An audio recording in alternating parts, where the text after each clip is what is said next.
అర్ధరాత్రి అంటే అదేదో రాత్రి 12 1 గంట అయితే అది అర్ధరాత్రి సార్.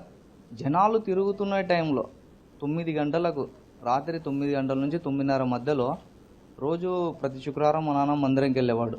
ఆ మందిరము కరెక్ట్ వడ్డే అంజి వాళ్ళ ఇంటి దగ్గరికి ఆ మందిరం దగ్గర.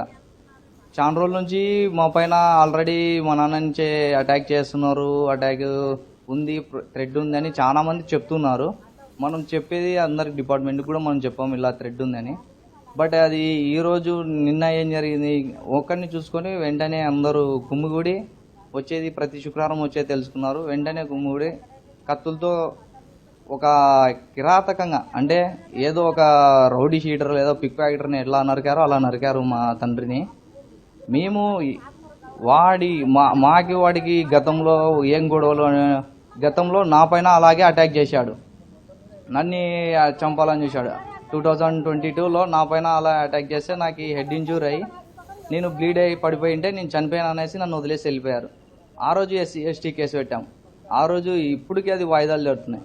తొందరగా తీర్పు వచ్చి వీడికి శిక్ష వేయాలనేసి మేము మీడియా తరఫున కొడతాం. మా నాన్నకి ఎక్కడ వివాదాలు లేవు. మా నాన్న ఎవరితో గలాటాలు పెట్టుకొని తిరిగే వ్యక్తి కాదు. మా నాన్న చిన్న పిల్లోని కూడా అన్న అని పిలిచే మనస్తత్వం ఉండే మనిషి.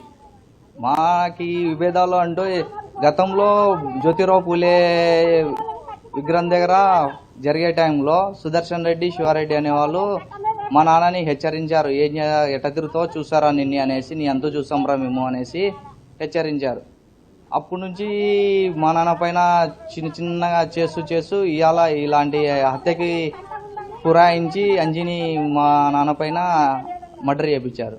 వడ్డే రామాంజనేయులపై చాలా కేసులు ఉన్నాయి, కానీ సాక్షులు ఉండే వాళ్ళని కూడా చంపుకుంటూ కేసులను కొట్టేసుకుంటూ ఉన్నాడు.